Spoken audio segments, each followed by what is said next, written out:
Bien, nous allons commencer la deuxième partie de cette matinée.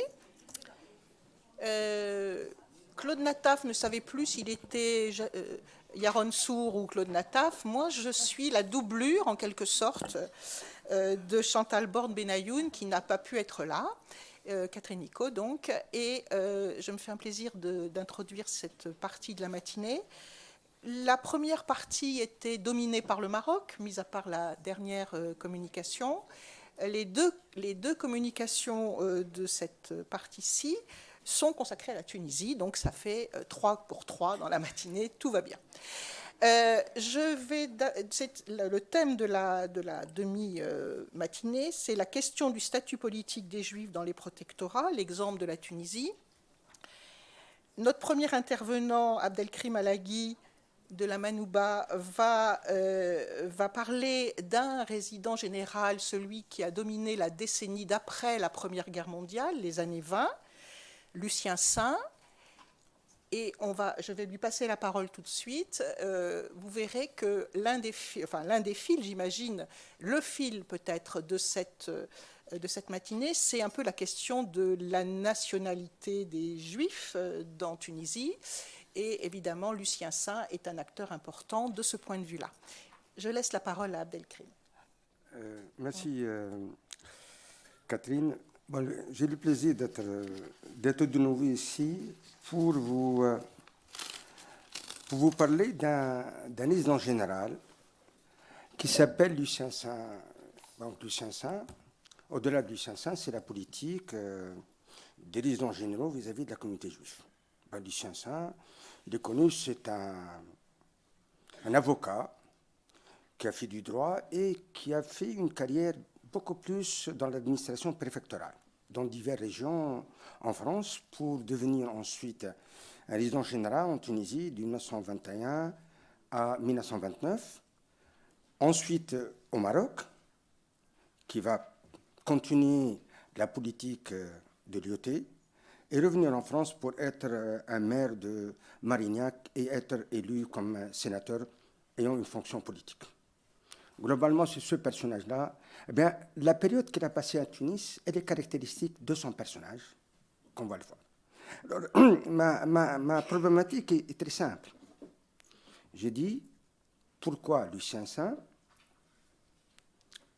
a fait une inflexion par rapport à la politique résidentielle d'une manière générale, qui était, disons, hostile,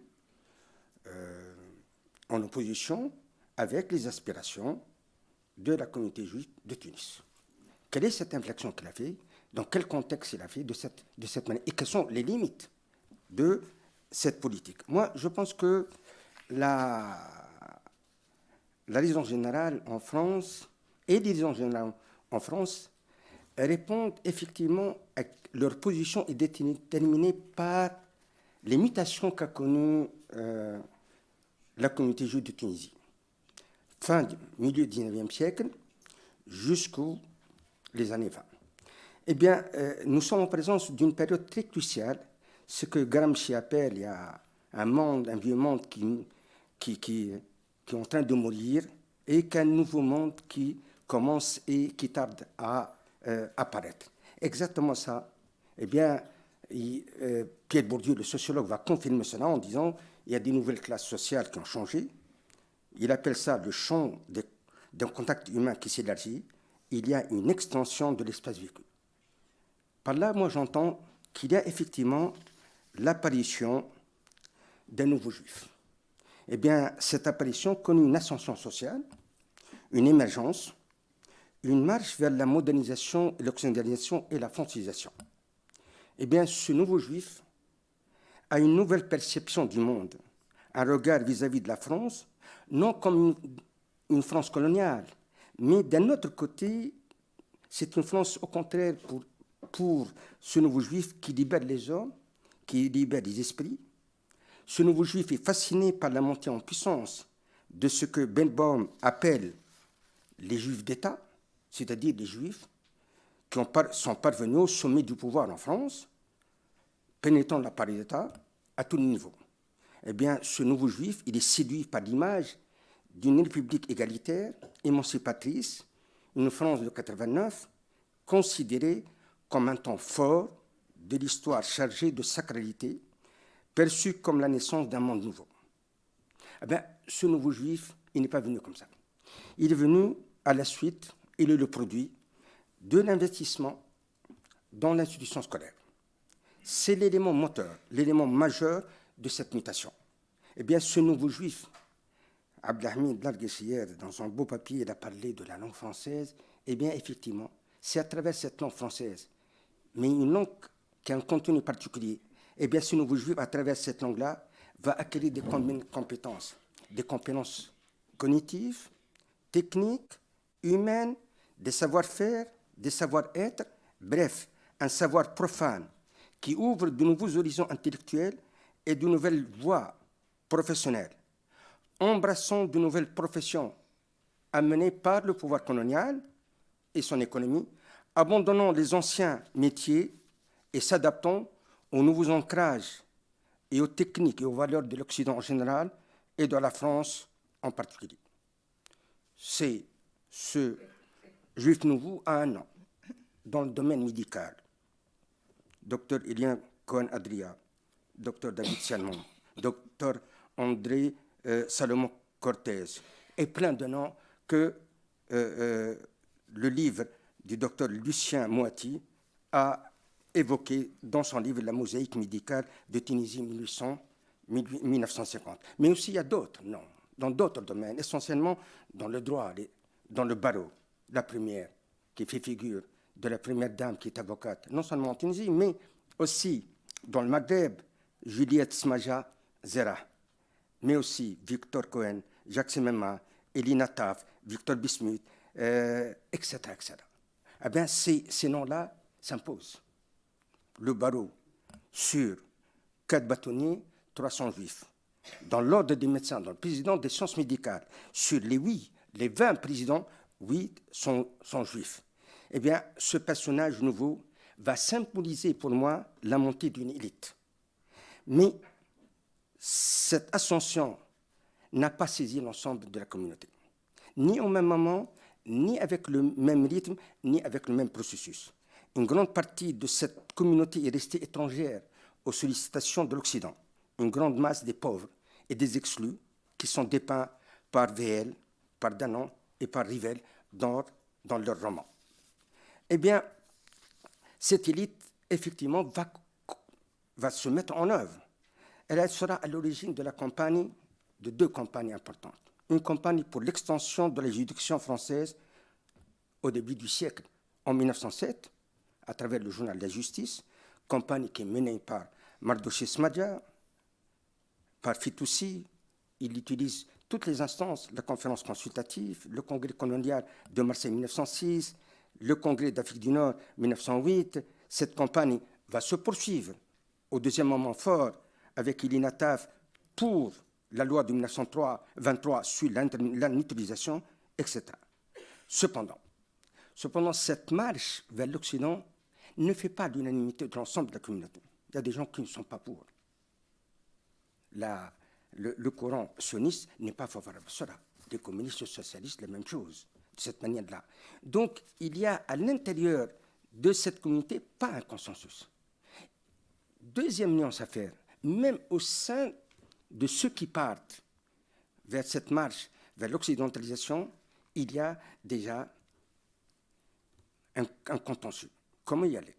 Eh bien, il y a 2 courants qui s'imposent. Il y a un courant qui rompt avec la religion.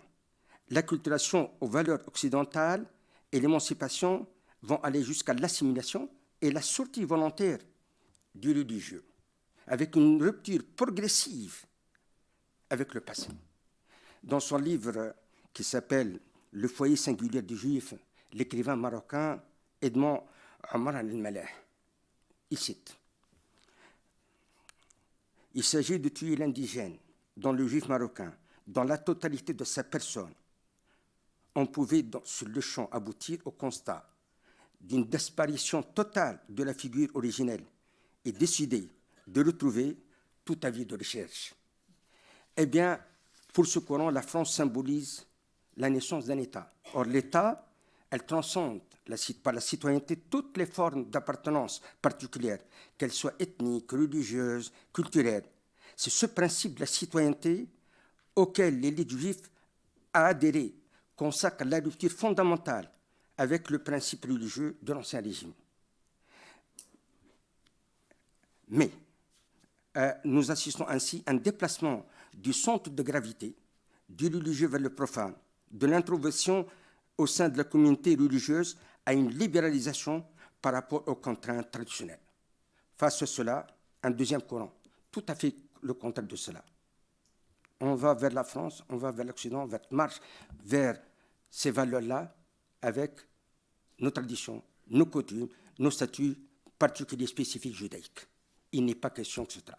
Et on assiste à un débat houleux entre les deux parties.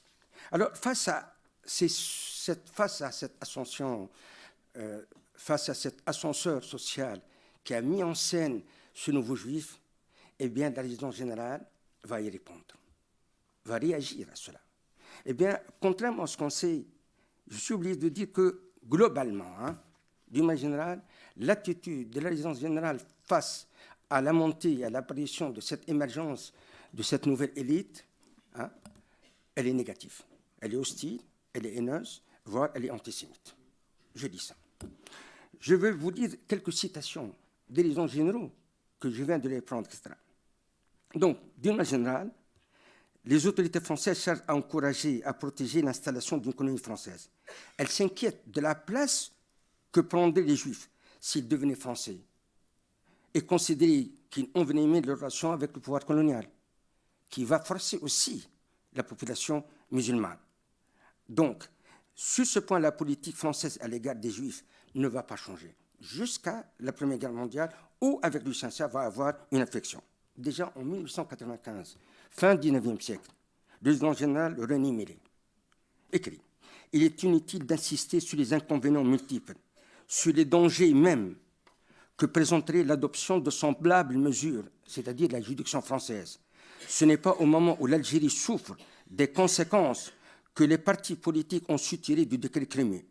Toute réforme qui acheminerait les Israélites de l'allégeance vers l'assimilation avec les citoyens français créeront en Tunisie une question antisémite. » Et donc, pour lui, dans une autre correspondance 4 ans plus tard, il dira que toute assimilation, même partielle, va noyer les Français, et donc il sera contre toute assimilation. Beaucoup plus tard, celui qui vient après, Gabriel Alpetit, il dira la même chose. Il dira que la question juive recommence à nous donner des succès. Étienne Flandin, une année plus tard devenu résident général, souligne que depuis les hostilités, les prohibitions d'importation, d'exportation, l'extrême difficulté de ravitaillement, les inquiétudes de toutes sortes semées par les indigènes sur l'issue de la guerre ont donné lieu à des spéculations dans lesquelles s'est déployé le génie commercial des Israélites, par lesquels beaucoup d'entre eux se sont enrichis, qui auraient également amené de très nombreuses ruines dans la population indigène. Et puis, toutes les citations sont longues pour dénoncer la communauté juive. Lucien Saint lui-même, malgré son inflexion, malgré une politique libérale même limitée, reviendra sur le tapis, sur la scène, et dira, en 25, juste 2 ans après, la promulgation de la loi sur l'intronisation dans laquelle il joue un rôle important. Il dira, enfin, les Israélites occupent toutes les avenues de commerce, de l'industrie, des professions libérales. Leur entrée en masse dans l'ancienneté française risquerait de déposséder nos compatriotes, c'est-à-dire français, des fonctions qu'ils occupent, et d'amener et d'assurer l'enrichissement au barreau et du corps médical au détriment des Français. Lettre date en 24 janvier 1925, destinée à son ministre des Affaires étrangères. Bien, à ce corps, à cette attitude et cette position des résidents généraux, etc., va avoir une autre position, celle des prépondérants, celle d'une bonne partie de la colonie française qui va faire une pression énorme sur les résidents généraux. Eh bien, en revisitant il y a une dizaine de jours l'ensemble des journaux, de la presse française des années 20, eh bien, je veux voir exactement, j'étais un peu frappé par l'ensemble des textes, des additifs qu'on a fait. Je reprends simple. Hein. La Voix française, 31 octobre, lance un appel aux Français pour faire le bloc, entre guillemets. Comment elle qualifie ça? Le pays juif. Éternel profiteur, cubite, produit inférieur des races humaines, spéculateur né, usurpateur des places dues aux Français. C'est la voix française, 31 octobre 1920. Il ajoute, ce peuple scrupuleux, pays particulièrement investi par du virus juif, toutes les branches du commerce, de l'industrie sont judaïsées, toute la presse est à la solde d'Israël, ils ont de l'or. La Voix française, 31 octobre 1920, article, l'accent juif en Tunisie par André Nicolai. La même chose, je peux ensuite ajouter plein de choses. L'écho française, la même chose, je dirais. Le Réveil national, 31 février 1930, parle d'une identité douteuse, d'une abjecte mentalité. Les Juifs sont accusés de la haine, pour nous, Français, du pays réel, hein, etc., etc. Et donc, qu'est-ce qu'on peut trouver en fin de compte? C'est qu'on trouve qu'il y a une attitude méprisante, antisémite, etc. Je termine par cette citation de la Tunisie française, 1er août 27. Nous voulons que ces compatriotes d'origine tunisienne, qui sont devenus français, ça veut dire, n'ont jamais songé à être traités autrement que nos compatriotes d'origine algérienne, c'est-à-dire des compatriotes de seconde zone, c'est-à-dire des Français amoindris. Donc, il y a toute une citation, plein de citations, hein, le temps même qui m'est imparti ne me laisse pas de dire, mais c'est à peu près sur le même temps qu'on trouve sur cela. Eh bien, c'est cette attitude de la politique française officielle, mais aussi des lobbies coloniales, des prépondérants qui font pression. Alors, devant cette situation-là, la résidence générale va répondre par trois concessions majeures. Elle va infléchir sa politique. Premièrement, je vais revenir là-dessus, transformation de la conférence consultative en Grand Conseil. Deuxièmement, transformation des caisses de préférence en un comité israélite, le Conseil israélite de Tunis, qui est élu. Troisièmement, la naturalisation. Mais cette inflexion-là, hein, ne peut se comprendre dans les années 20 que dans son contexte spécifique.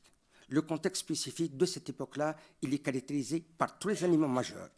Le premier élément majeur, nous sommes, avec la guerre, à un signe démographique, une absence de vitalité démographique énorme de la France et devant un pays qui s'appelle le pays italien. Je donne un chiffre. Le temps m'imparti, ne laisse pas. Le recensement de 21, nous sommes en présence de 84 799 Italiens. En contrepartie, il y a 54 476 Français. Après 40 ans de protectorat, le rapport démographique est toujours en faveur des Italiens. Nous sommes dans une période, je dis bien période cruciale de la montée du fascisme qui est, pour la Tunisie et pour les gens en général, menaçant. Donc il fallait trouver une solution, amener les Italiens à être de plus en plus naturalisés. Le deuxième élément important, c'est qu'il y a ce qu'on appelle une réorganisation, une structuration du mouvement national. Le mouvement national n'est plus comme avant un mouvement de jeunes Tunisiens qui n'est pas organisé. Après la guerre, ils s'organisent en un parti qui s'appelle le Parti libéral du Soudan, qu'on appelle le Destour, avec un programme réformateur très modéré, avec 9 points, et qui s'organise avec des structures, avec un journal et avec des cellules, etc., et qui intervient sur la scène, et ça commence à les déranger. Ça commence à les déranger parce qu'il commence à s'imposer sur la scène. Il s'est imposé sur la scène parce qu'il a pu effectivement acquérir une alliance avec le pouvoir bellical qui s'appelle Nasser Bey en 1922 et que ce Bey a pu sympathiser avec les revendications et appuyer ces revendications. Et donc nous assistons à cette alliance entre la Tunisie profonde, structurée, nationale, etc., avec le pouvoir officiel, le pouvoir, effectivement, qui est représenté par le même. Donc cette alliance entre le pouvoir officiel et la Tunisie réelle mettait dans une situation d'isolement le pouvoir colonial. Troisième élément, et le plus important, il y a eu des événements en 1917. 1917, ces événements de 1917, ce sont effectivement, on a au cours de l'année 16-17, mais surtout la nuit du 19 au 20 août, il y a un saccage. Non, c'est bon. Il y a un saccage d'un certain nombre de boutiques dans Tunis, mais dans beaucoup de régions. C'était un événement considérable. Or, cet événement, qui a visé par des tirailleurs musulmans, a été dû aussi à une complicité de l'Agence générale. Elle n'a rien fait. Elle est complice même de cela. Et là-dessus, il y a, je souhaite citer quelqu'un que j'aime bien, qui intervient, un nationaliste, qui s'appelle Mohamed Bachhamba, qui critique cela. C'est pour dire ça, ils sont manipulés, et que la Tunisie n'agit pas de cette manière-là, et qu'il appelle ça par un mot considérable, je le lis, c'est de cette manière qu'on excite les musulmans, qu'on menace les juifs en leur indiquant les périls. Est-il besoin de dire que les Tunisiens désapprouvent ces pareils agissements et regrettent que quelques soldats, dans leur simplicité, se voient laissés influencer par les fauteurs de troubles? Je suis ému de ce qui est arrivé à quelques-uns de nos compatriotes. Je n'ai jamais cru que pareille chose puisse se produire. Il écrit ça dans une lettre qu'il envoie au leader du mouvement national, de cette manière-là. Le journal Saweb, quelques jours plus tard, dira: les musulmans doivent avoir confiance en leurs frères juifs. Ils doivent en outre les considérer avec plus de bienséance, de cordialité, car ce sont nos frères, étant de la même patrie. C'est le même mot qui se répète, ce qui a été dit au XIXe siècle par un grand réformateur, Ben Diev, lorsqu'il dit en arabe sur les juifs, je traduis en arabe, en français, les juifs, nos frères en patrie. Eh bien, devant cette situation-là, qui va aboutir à une union judo-musulmane, à un journal qui s'appelle La Tunisie Nouvelle, à une participation même limitée de quelques juifs dans les délégations d'historiens qui sont allés à Paris, eh bien, ce rapprochement a gêné énormément le résident général. Eh bien, c'est dans cette considération-là, considération d'un pays italien, d'une réorganisation du mouvement national, de sa structuration, de cette séparation et de cette alliance qui se rapproche judo-musulmane, etc., qu'il a infléchi cette politique. Et donc, il va faire ce qu'on appelle 3 événements majeurs. Premier événement majeur, ce qu'on appelle le Grand Conseil, c'est-à-dire une assemblée consultative qui était auparavant appelée, qui était consultative, qui s'est transformée en un conseil sous forme de parlement consultatif qui discute du budget et un certain nombre de questions budgétaires et économiques. Sauf que maintenant, il n'y a plus des juifs givonnais, il y a beaucoup plus des juifs musulmans. Des juifs musulmans, non, c'est pas grave. Des Touares et des juifs tunisiens, mais le problème, ce n'est pas celui-là. Le problème, ici, lorsqu'il a constitué un grand conseil, c'est beaucoup plus face à la montée et la puissance du courant nationaliste qu'il a voulu faire une concession et qu'il a pu diviser le mouvement national là-dessus. Deuxième élément, il a fait ce qu'on appelle le Conseil de la communauté israélite de Tunis. C'est un conseil qui reprend les attributs de la caisse de bienfaisance, mais qui, cette fois-ci, est élu.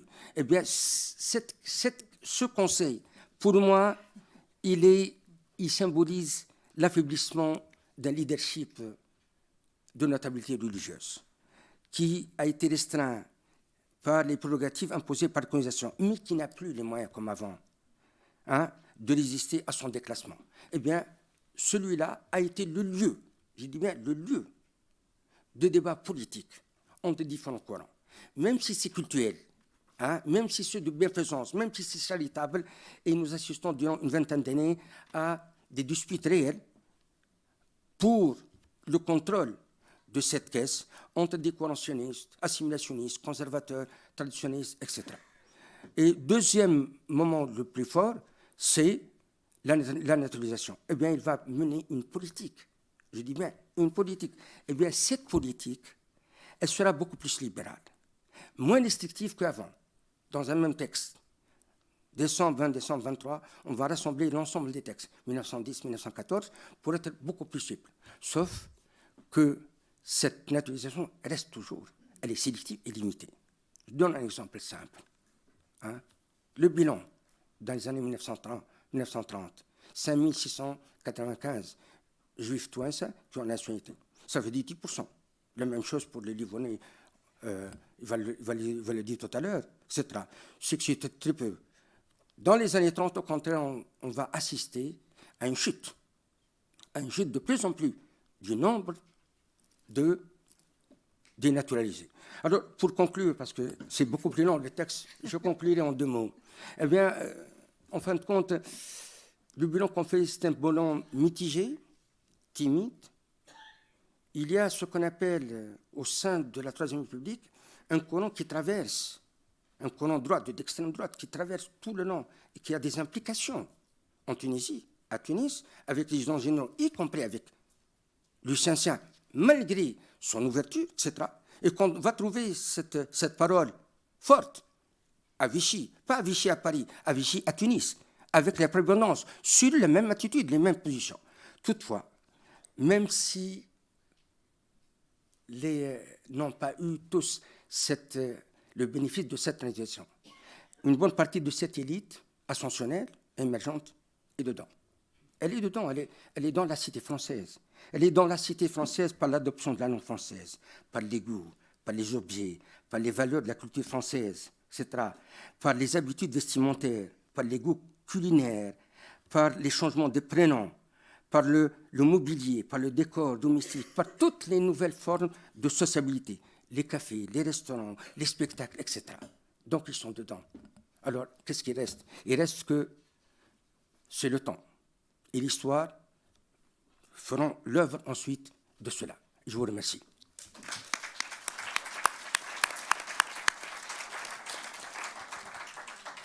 Merci pour cette présentation très claire de l'hostilité déclarée de l'administration coloniale en général vis-à-vis de l'idée d'une naturalisation collective à l'algérienne, et qui est constante, et en même temps, pourquoi cette situation, cette idée s'est libéralisée d'une certaine manière pour des raisons purement politiques. Voilà. Alors, je passe tout de suite au second intervenant, qui est Martino Pizzi, et qui va nous parler d'un sujet, ce qu'il a introduit de façon poétique, je ne sais pas si c'est de lui, avec 2 âmes dans le même corps, avec 2 corps dans la même âme, la naturalisation des Juifs italiens de Tunisie sous le protectorat français. Ça complétera d'une certaine façon ce qui vient d'être dit. Merci, merci. La phrase n'est pas la mienne, mais elle est justement poétique parce que ça sort de la plume d'un poète italien ensuite naturalisé français, après les lois raciales italiennes en 1938. Le poète s'appelle Guido Medina, déjà connu, je crois, à pas mal de personnes. Et c'est disons, une phrase sortie d'une poésie publiée dans le journal antifasciste Il Giornale, le 25 mars 1939, dans un message qui s'adressait idéalement aux 2 patries. C'était message aux 2 patries. Et donc, c'était un appel un peu à la réconciliation entre la France et l'Italie après la rupture qu'il y avait eu, après un discours très agressif du ministre des Affaires étrangères italien, Galeazzo Ciano, qui avait revendiqué dans une séance orageuse à la Chambre italienne la Tunisie, Djibouti, Corse, Nice, Savoie et peut-être aussi quelques arrêts du métro de la ligne R. Voilà. Donc, ma communication s'inscrit un peu dans les socles d'une thèse de doctorat récemment achevée qui portait sur les rapports entre les Juifs italiens de Tunisie et le régime fasciste. Donc, cette recherche m'avait porté un peu à interroger certains aspects de la population juive italienne du pays qui avait été un peu donné pour acquis et a un peu problématisé certaines questions qui avaient été traitées déjà par l'historiographie dans les décennies précédentes. Donc une des choses qui m'avait frappé dès le début de la population juive italienne du pays, c'était un peu la coexistence de natures, on peut dire de grands pôles identitaires qui façonnaient le profil des individus de la communauté au pluriel. Déjà, il y avait au sein de la population juive italienne un fort attachement à la patrie italienne, donc un patriotisme plutôt marqué qui a été souligné par pratiquement toutes les sources de la période et ensuite aussi par l'historiographie qui s'est occupée un peu de la question, qui accompagnait un peu toute l'histoire de cette population, et aussi à côté, d'une façon peut-être un peu paradoxale, une ouverture à la pluralité, au brassage qui faisait de cette population une population cosmopolite. L'historienne Leila Lussi l'a défini une transnational community, une communauté transnationale. Donc c'était intéressant un peu voir la dynamique qui s'était instaurée entre ces deux pôles identitaires. D'un côté, il y avait une population qui avait été depuis les débuts, depuis son installation en Tunisie et entre XVIIe et XVIIIe siècle, elle gardait un attachement avec la ville de Livourne. Et les juifs italiens étaient souvent appelés Livournais, et ces deux termes un peu se superposés, c'est considéré un peu comme des synonymes dans la langue courante. Et c'était donc une population enracinée dans un port de la péninsule italienne qui avait fait, disons, de l'attachement à cette ville un peu les piliers de son identité publique, aussi de ses privilèges juridiques établis grâce au système des capitulations qui les rendait un peu des sujets du grand-duc des Toscans, donc soustraits à la juridiction du bey, à la différence des autres juifs du pays. Et une série de privilèges qui avaient été confirmés par l'octroi de la nationalité italienne après l'unification de la péninsule en 1861. Ce qui faisait un peu vraiment de cette population, une population de juifs qui avaient construit leur identité publique sur l'attachement à une ville d'abord et à une patrie ensuite. Mais cette forte identité publique italienne s'accompagnait, coexistait avec une vocation cosmopolite également très très très marquée, qui faisait des juifs italiens un peu des médiateurs entre des communautés différentes, entre parfois deux mondes différents, et qui ouvrait la population à un brassage avec les autres populations. Et l'influence de la France vis-à-vis de cette population était particulièrement marquée. Moi, j'ai individué... Voilà, ça marche bien. Deux espaces où s'est façonnée cette identité plurielle dans une direction de francophilie. Déjà, dans l'espace privé, la communauté juive italienne était souvent brassée avec des conjoints français. J'ai eu aussi l'occasion d'étudier les politiques matrimoniales au sein de la communauté juive italienne de Tunisie, et les mariages avec d'autres juifs, parfois livournais, parfois touançais, mais des nationalités ou quand même d'une culture française, étaient très fréquentes. C'était quelque chose qui s'inscrivait dans une tendance qui remontait déjà au XIXe siècle, dans la première moitié du XXe siècle était en plein essor, et qui portait à la formation des familles où les deux cultures coexistaient, où les enfants parlaient deux langues, où parfois certains enfants fréquentaient les écoles françaises, parfois des écoles italiennes, où il y avait quand même un mélange, un brassage culturel et linguistique très, très, très, très, très marqué. Et c'est là structurer aussi les réseaux des sociabilités dans la vie publique, qui, encore une fois, étaient marqués par une grande pluralité du point de vue culturel et linguistique. La langue française était maîtrisée dans la rue, dans la vie commune, dans la sociabilité publique comme ça, dans la famille, et surtout grâce à l'école. L'école a été vraiment un grand pilier disons, de l'éducation, et non seulement pour la population juive tunisienne, mais aussi pour cette population qui pouvait déjà accéder à un réseau d'écoles italiennes. Je souligne par exemple qu'en Tunisie, encore en 1935, il y avait plus d'élèves italiens tout court, catholiques et juifs, mais quand même des populations italiennes, dans les écoles françaises que dans les écoles italiennes. C'est un aspect quand même qu'il faut souligner. Ça veut dire qu'il y avait déjà des familles italiennes qui, tout en ayant la possibilité d'inscrire les enfants dans des écoles italiennes, préféraient le réseau scolastique français. Donc, pour des choix, disons, personnels, parce qu'il n'y avait pas l'obligation d'inscrire les enfants italiens dans les écoles italiennes. Donc, c'était un peu une espèce de marque de cette empreinte culturelle de la France. Il est important également de souligner qu'avec la langue et l'éducation, les élèves intériorisaient culture et valeurs de la France. Donc, non seulement des connaissances sur l'histoire, nos ancêtres les Gaulois, mais aussi une façon de se poser face à la réalité, de problématiser certains aspects de la réalité, d'intérioriser une décodification du monde qui n'était pas la même dans les écoles italiennes et a fortiori dans les écoles italiennes en époque fasciste. Donc, et c'est là laisser aussi des traces dans les sources italiennes de l'époque. J'ai trouvé par exemple un rapport qu'encore au début de 1938, de la part du directeur des écoles primaires italiennes, qui observait que les Israélites italiens, je cite, parlent l'italien, mais trop de leurs femmes et filles s'expriment dans un bon français et dans un mauvais italien. Donc il y avait presque un peu la méfiance de certaines autorités face à un brassage linguistique et culturel qui était peut-être trop marqué aux yeux. Donc, d'où la question un peu qui va diriger mon exposition. Jusqu'à où c'est poussé cette double culture? Dans combien de cas et pour quelles raisons elle portait à franchir un peu l'étape finale, c'est-à-dire le changement des nationalités et l'adoption de la citoyenneté française? Et deuxième question, comment cette question de la naturalisation, du passage des nationalités de l'Italie à la France, était gérée par les autorités françaises? Autorités qui, comme a rappelé M. Alaghi, avait entamé à partir de 1923 une réforme de la naturalisation qui considérait quand même l'absorption des autres populations, des souches européennes en Tunisie comme un enjeu politique pour dépasser du point de vue démographique la population italienne. Et donc, qui pouvait trouver un peu dans l'assimilation de ces noyaux assez riches des juifs italiens un allié pour contrer l'influence italienne dans le pays. Cette problématique double heurte un peu à des obstacles qui ont empêché jusqu'aujourd'hui, disons, des analyses plus pointues et précises sur la question.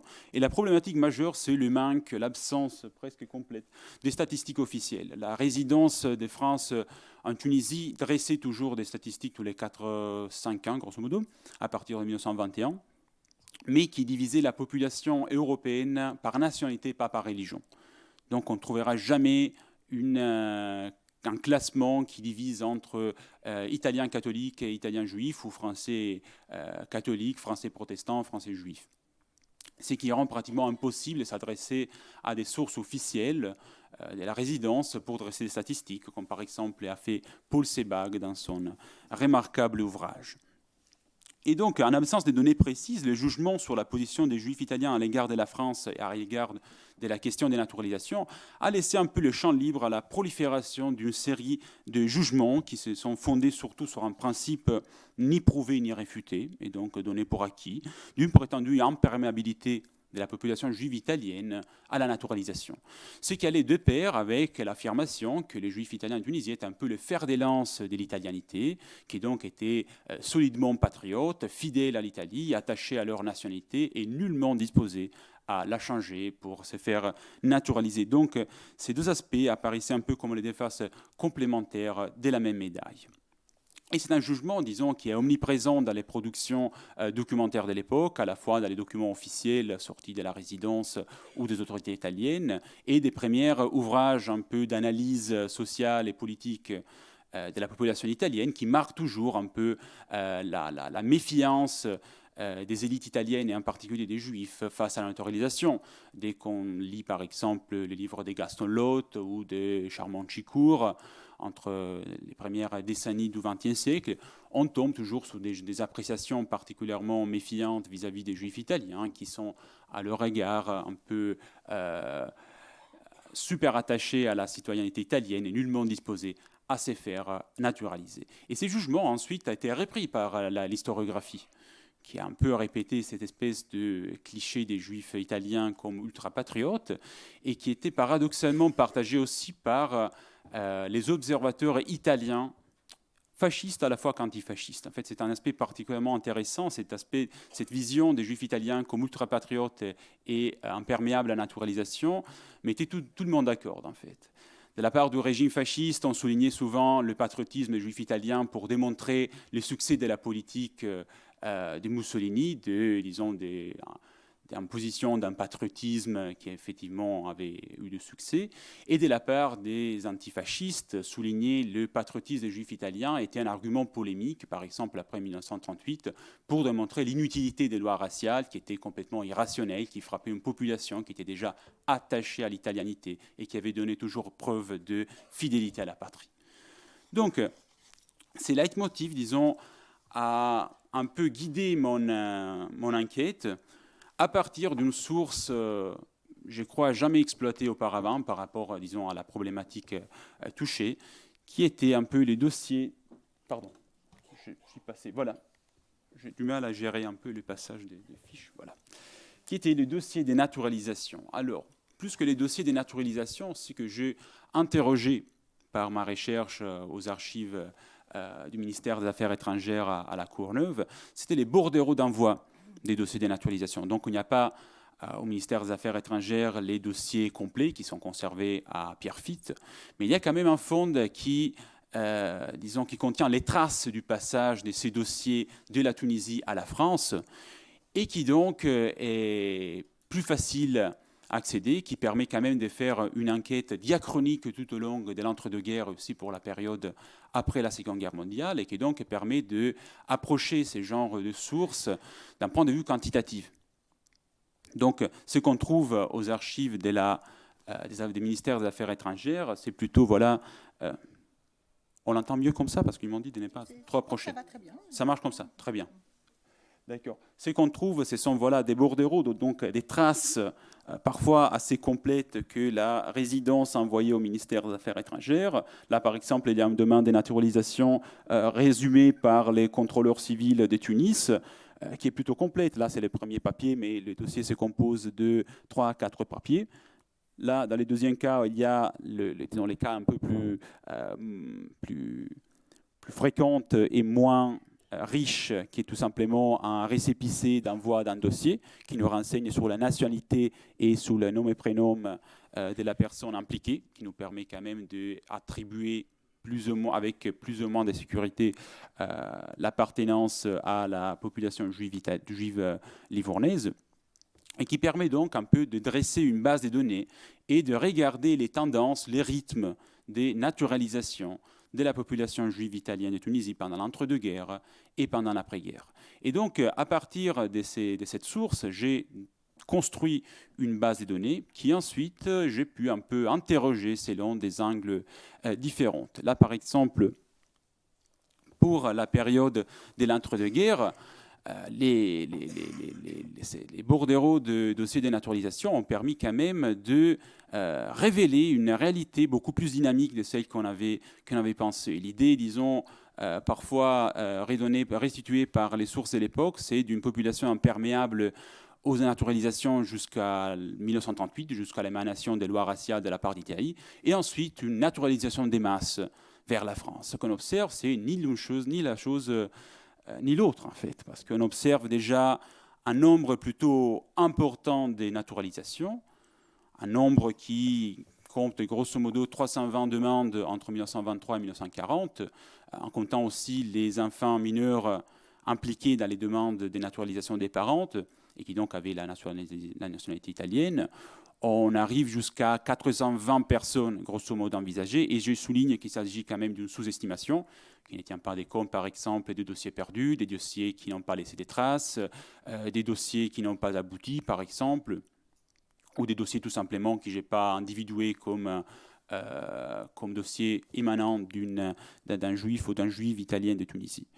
Ce qu'on observe aussi, c'est que même avant de la proclamation des lois raciales en Italie, il y a une dynamique de naturalisation qui est bien entamée.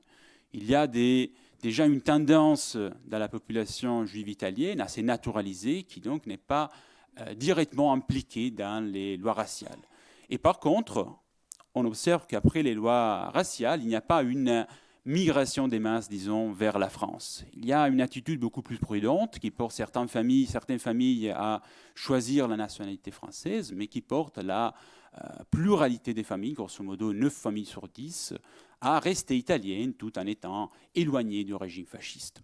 Une dynamique assez intéressante. Et le troisième aspect sur lequel j'aimerais bien quand même porter l'attention, c'est la comparaison avec la population juive tunisienne. Donc, comme déjà souligné par M. Halagui, grosso modo, les 10% des juifs tunisiens pendant l'entre-deux-guerres choisissent la voie de la naturalisation.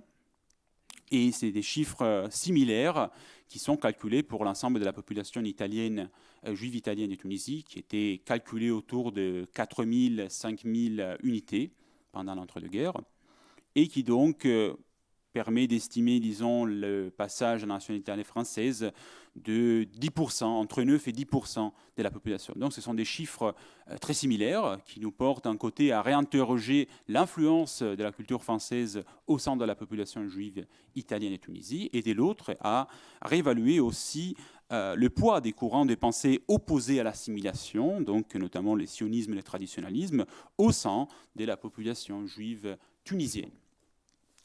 Donc, pour la période, j'ai encore combien de minutes? 10. Ça marche, ça va aller. Tranquille. Non, d'accord, mais ça marche. De toute façon, je laisse la partie la plus succulente pour la fin. Non, c'est simplement pour remarquer que, par exemple, pour la période de l'après-guerre, donc à partir, disons plutôt après la libération de Tunis en 1943, on observe une dynamique beaucoup plus polarisée. Parce qu'on observe, disons, une tendance très marquée à la naturalisation, disons, dans la période entre le 1943 et le 1947, et un reflux pour la période suivante. Qu'est-ce qui se passe en 1947? Là, c'est un aspect qu'il faut quand même considérer. Il faut croiser un peu ces dynamiques de naturalisation avec les événements politiques qui se passent. La population italienne tout court, donc les juifs italiens, mais pas que, se trouve, après la libération de la Tunisie par les Alliés, dans une position plutôt inconfortable, c'est-à-dire considérés comme fascistes tout court, et donc soumis à toute une série de limitations, de réquisitions, de politiques de méfiance, voire d'hostilité, qui la frappent dans les personnes et dans les biens. Donc le choix de demander la naturalisation entre le 1943 et la signature du traité de paix, le traité de Paris entre l'Italie et la France, qui d'une certaine façon normalise les rapports des deux pays après la fin de la guerre en 1947. Le traité, c'est de 10 février 1947. Entre ces deux dates, 43 et 47, le choix de se naturaliser a une valeur symbolique et aussi performative. Ça veut dire que c'est une attestation de fidélité à la France, de bienveillance à la France, et aussi une possibilité d'éviter les réquisitions. C'est une espèce de démarche qui a aussi une importance politique et économique. Ça veut dire, moi, j'accepte de me naturaliser, de passer avec mes biens à la France, mais sans subir une réquisition. C'est une espèce de compromis entre une réquisition en tant qu'Italien et rester italien avec les biens. On ne peut pas avoir les deux, alors la naturalisation permet quand même de passer à la citoyenneté française tout en conservant ses biens. Donc ce sont un peu des enjeux politiques qui dirigent les naturalisations après la Seconde Guerre mondiale. Et donc on se trouve dans un contexte un peu différent par rapport à l'entre-deux-guerres où il n'y avait pas, disons, des raisons politiques urgentes, contingentes qui imposaient, disons, la naturalisation. Donc deux périodes, deux logiques qui se trouvent presque à l'opposé. Et c'est intéressant aussi, en regardant les dossiers de naturalisation, non seulement de voir le comportement des postulants, mais aussi le comportement des autorités françaises qui géraient les demandes des postulantes. Donc l'analyse des dossiers de naturalisation a permis aussi de regarder de près un peu le regard des autorités françaises vis-à-vis ces courants de naturalisation particulières. Déjà, c'est intéressant de voir que, malgré le fait que la naturalisation des Juifs italiens en Tunisie constituait un remarquable enjeu politique et potentiel un avantage pour la résidence, les autorités françaises n'élaborèrent jamais une stratégie d'absorption ciblée sur les Juifs italiens, qui furent longtemps considérés comme des éléments irréductiblement hostiles à la France, ou quand même méfiantes vis-à-vis à la nationalité. Et donc, par exemple, un Charles Monchicourt écrivait que, je cite, « Ce serait peine perdue d'envisager des mesures capables de nous concilier, les Juifs italiens, à notre pays ». Et ce qui portait, disons, à une certaine indifférence vis-à-vis de cet groupe social particulier. Et c'était quelque chose, disons, que était aussi critiqué par certains éléments de la population juive du pays. Par exemple, en 1933, j'ai retrouvé une lettre d'une jeune Française d'origine juive, Rachel Hayat, qui remerciait le ministre de la Justice pour son intervention en faveur de la naturalisation de son gendre, qui était le livournais italien Angelo Attias, et exprimait aussi des perplexités vis-à-vis de la politique démographique de la France, qui sont particulièrement clairvoyantes. Je cite: « Il y a à souhaiter que les bureaux des divers contrôles civils de Tunisie suivent un bel exemple que vous avez donné en cette circonstance, en favorisant plus particulièrement la naturalisation des candidats qui appartiennent à l'élite de la colonie italienne. Mais ces bureaux mal inspirés semblent rechercher le nombre au détriment de la qualité. » Impression qui est effectivement correcte, parce que la logique dans laquelle la résidence française gère la question de la naturalisation s'inscrit toujours dans une logique, dans une stratégie plus quantitative qu'à qualitative. L'important, c'est d'absorber le plus des populations européennes pour pouvoir contrer la prépondérance démographique du pôle italien. Et du coup, il faut plutôt s'appuyer sur la masse des déracinés, souvent d'origine siciliennes, qui peuvent être naturalisés presque en masse, qui donc peuvent apporter des éléments quantitativement importants à la France. Il y a une phrase de M. Nataf qui m'a fait réfléchir, celui de l'empire de la culture qui est plus fort de l'empire de la politique. Dans les cas des naturalisations des Juifs italiens de Tunisie, on observe un peu les deux empires qui entrent en conflit, c'est-à-dire il y a une sphère culturelle qui porte beaucoup de Juifs italiens de Tunisie à une attitude plutôt francophile, et de l'autre, il y a une sphère politique qui reste toujours assez méfiante vis-à-vis à l'absorption de cette population. Il y a juste une espèce de volonté de rapprochement après 1938, mais qui est rapidement déçue. J'ai encore peut-être quelques minutes pour conclure mon intervention. D'accord, ça marche. Il y a combien, pardon ? 5 minutes. 5 minutes. D'accord. J'ai tout simplement pour remarquer quand même que la méfiance vis-à-vis de la naturalisation des Juifs italiens de Tunisie est particulièrement importante après la Seconde Guerre mondiale. Donc, tandis que cela émerge par exemple d'une comparaison entre les avis favorables et défavorables aux demandes de naturalisation transmises par des Juifs italiens. Si pendant l'entre-deux-guerres, les réponses négatives, donc des avis défavorables, sont grosso modo le 9% du corpus total, après la Seconde Guerre mondiale, il y a en moyenne le 22% de refus. Donc un dossier sur 5 est refusé, avec des pics de 30 voire 40% dans certaines années.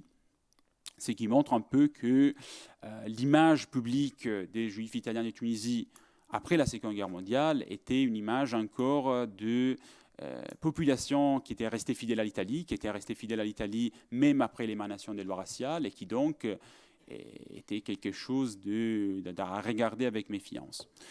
Donc, quelle conclusion je peux apporter à ces discours, à ces rapides discours? Donc, plus que des conclusions, j'ouvre des pistes de réflexion en raison du fait que l'étude s'est encore affinée, s'agissant plutôt d'une analyse accomplie aux marges d'une recherche plus vaste et qui a porté, disons, à l'élaboration d'un échantillon qui est plus illustratif qu'exhaustif.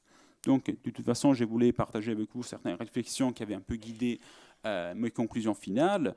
Déjà, le cas des dossiers de naturalisation montre qu'il faut un peu reconsidérer l'ampleur des liens culturels, sociaux et affectifs qui liaient les Juifs italiens de Tunisie à la population juive française et juive tunisienne, du moins pendant l'entre-deux-guerres. C'est un aspect, à mon avis, encore un peu méconnu et sur lequel j'ai voulu insister à partir de la phrase d'accroche du titre de ma communication, et souligner en ces cas-là le poids de la scolarisation qui apportait des connaissances, mais aussi des mécanismes intellectuels, des façons de penser au sein de la population juive italienne.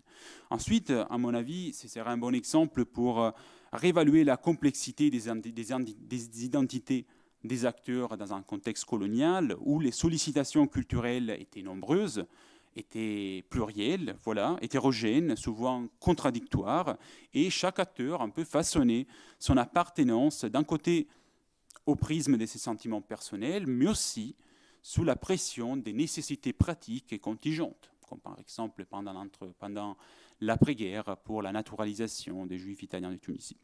Et troisièmement, je pense que cet exemple porté montre l'importance de considérer les étapes du rapprochement, voire de l'assimilation à la France, comme un parcours très complexe, parfois tourmenté, mais de toute façon jamais linéaire, et toujours influencé par les enjeux politiques, qui est parfois l'emporter sur les affinités culturelles.